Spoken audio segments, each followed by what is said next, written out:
अयोध्या में श्री राम का भव्य मंदिर बनता देख सेक्युलर, लिबरल और जिहादी गैंग के सीने पर अभी से सांप लौटने लगे हैं। सुप्रीम कोर्ट के फैसले के बाद भी इन्हें मंदिर बर्दाश्त नहीं हो रहा है। दरअसल इनका ये दर्द कोई नया नहीं है। रामलला को लेकर अगर सबसे पहले किसी को दर्द उठा था तो वो थे सेक्युलर और लिबरल गैंग के पितामह माने जाने वाले जवाहरलाल नेहरू। एक पीएम मोदी हैं जो अयोध्या के भूमि पूजन समारोह में जा रहे हैं, और एक प्रधानमंत्री नेहरू थे जिन्होंने ये फरमान दिया था कि राम की जन्मभूमि से रामलला की मूर्तियां हटा दो। जी हां, राम की जन्मभूमि से रामलला को ही बेदखल करना चाहते थे जवाहरलाल नेहरू।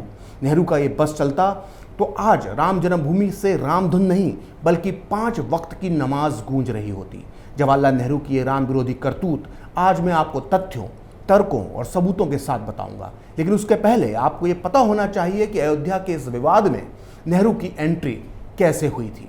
वो 22 दिसंबर 1949 की रात थी। अयोध्या में जिस जगह मंदिर तोड़कर बाबरी मस्जिद बनाई गई है, वहां रात में अचानक रामलला की मूर्तियां प्रकट हो गईं। बहुत सुबह होने तक अयोध्या और उसके आसपास के इलाकों में ये बात आग की तरह फैल गई कि गर्भगृह में भगवान श्री राम बाल रूप में प्रकट हो चुके हैं। दोपहर तक करीब 5000 लोग जन्मभूमि पर जमा हो गए और भजन कीर्तन का दौर शुरू हो गया। तनाव को देखते हुए अयोध्या में धारा 144 लगा दी गई। हिंदू रामलला के प्रकट होने पर खुशियां मना रहे थे और दूसरी तरफ अयोध्या और यूपी के मुसलमानों को याद आई अपने आका जवाहरलाल नेहरू की। उन्होंने नेहरू को तार भेजकर अपनी शिकायत दर्ज करवा दी। इसके बाद नेहरू ने क्या किया, इसका जिक्र मिलता है वरिष्ठ पत्रकार हेमंत शर्मा की इस किताब में, जिसका नाम है युद्ध में अयोध्या। अयोध्या विवाद पर लिखी गई ये अब तक की सबसे ऑथेंटिक किताब है।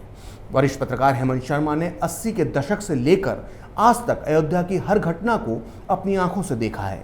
हेमंत शर्मा अपनी इस किताब के पेज नंबर 284 पर जो लिखते हैं वो बहुत ध्यान देने वाली बात है।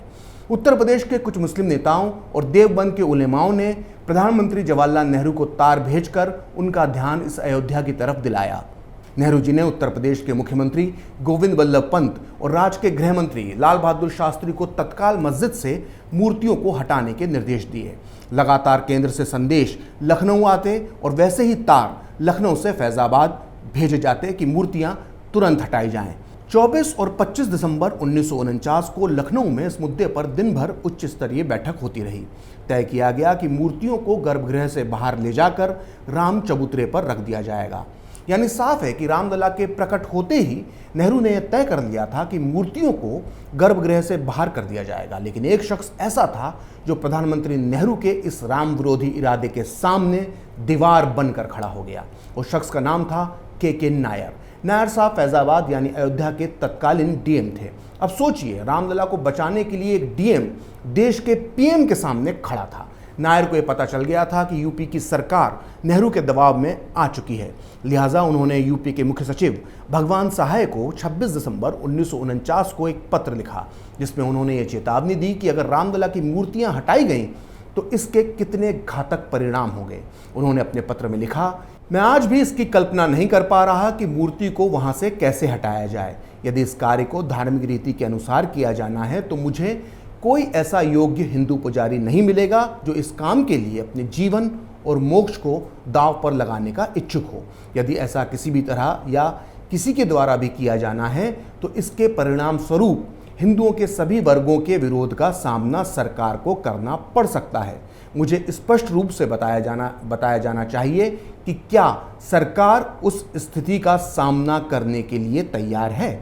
के नायर हिंदुओं की भावनाओं को समझते थे।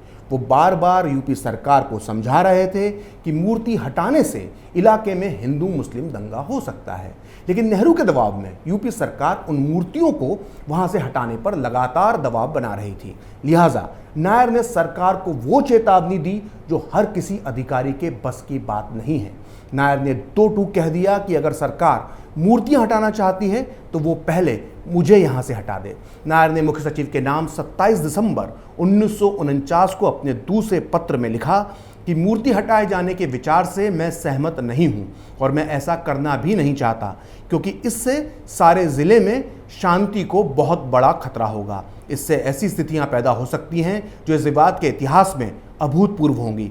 यदि फिर भी सरकार मूर्ति हटाने का फैसला लेती है तो मैं अनुरोध करूंगा कि मुझे कार्य मुक्त किया जाए। जहां तक मेरा सवाल है, मेरा विवेक मुझे ऐसा करने की इजाजत नहीं देता जो विधि सम्मत है। सोच कर देखिए, एक छोटे से जिले का डीएम हिंदुओं की भावनाओं को समझ रहा था, लेकिन इतने बड़े देश का प्रधानमंत्री जो खुद अपने नाम के आगे पंडित लगाते थे, उन्हें हिंदुओं की भावनाओं की जरा सी भी कदर नहीं थी। यहां तक कि उन्हें इस देश के भविष्य की भी चिंता नहीं थी। नेहरू के चमचों, चेलों और गुलामों को मेरी बात बुरी लग सकती है, इसलिए उन्हें इस दौर का थोड़ा सा अध्ययन करना चाहिए। शायद तब उन्हें मेरी बात समझ में आ जाए। असल में भारत तब नया नया आज़ाद हुआ था, लेकिन बंटवारे के घाव अभी तक नहीं भरे थे। इस देश के बहुसंख्यक हिंदू ये जान चुके थे कि पाकिस्तान को बनाने वाले मुसलमान लाहौर, कराची और पेशावर के नहीं थे, बल्कि पाकिस्तान बनाया था उत्तर प्रदेश, बिहार, दिल्ली जैसे इलाकों के मुसलमानों ने, जो पाकिस्तान बनने के बाद भी हिंदुस्तान में रह गए थे। जाहिर है उस दौर में मुसलमान इस देश की बाकी आबादी का भरोसा खो चुके थे। लिहाजा नेहरू को करना ये चाहिए था कि वो अयोध्या के मसले पर मुसलमानों को समझाते और उन्हें चुपचाप राम जन्मभूमि हिंदुओं को सौंप देने के लिए राजी करते। अगर नेहरू मुसलमानों को इस बात के लिए उस वक्त मना लेते तो शायद आज इस देश में हिंदू मुस्लिम संबंध इतने खराब नहीं होते जितने कि आज हैं। लेकिन जिसमें दूरदृष्टि हो, समझदारी हो, अच्छे इरादे हो, वो फिर जवाहरलाल नेहरू कैसा।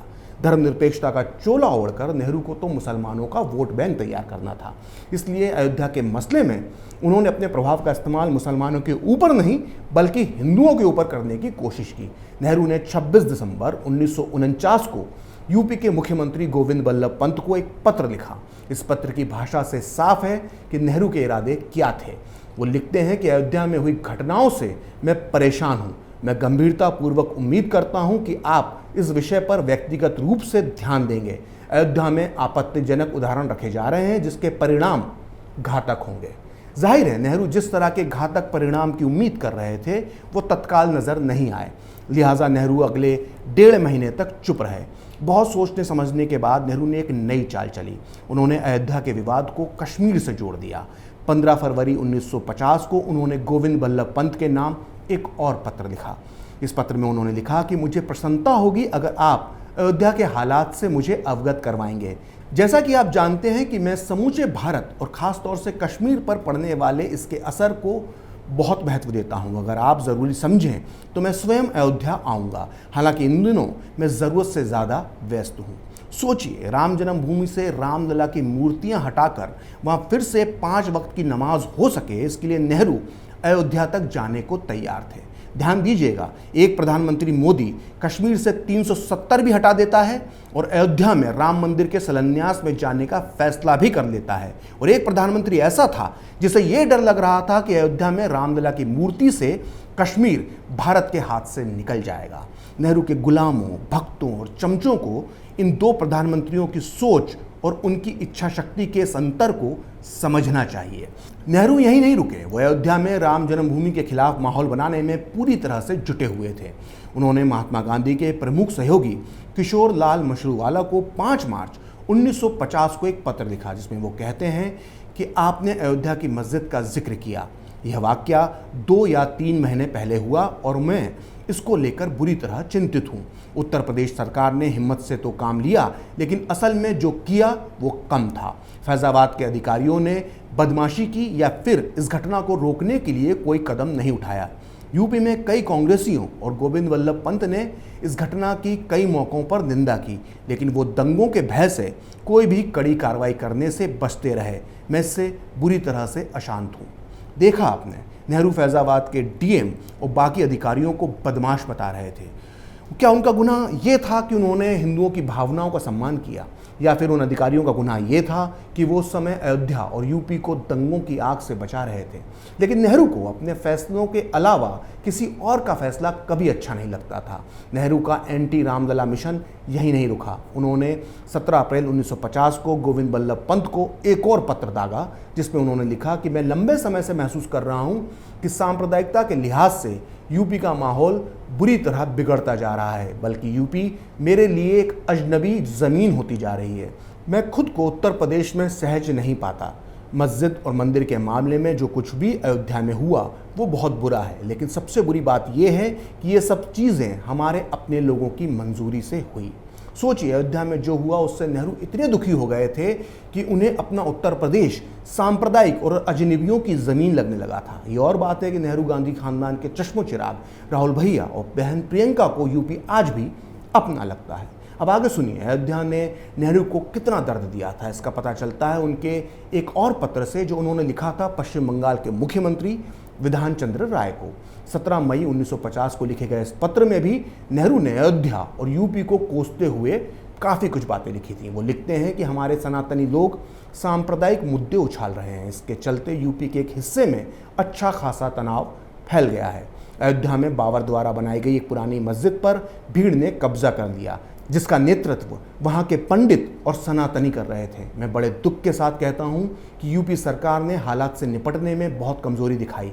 आपने गौर किया होगा कि यूपी से बड़े पैमाने पर मुसलमानों का पलायन हुआ है।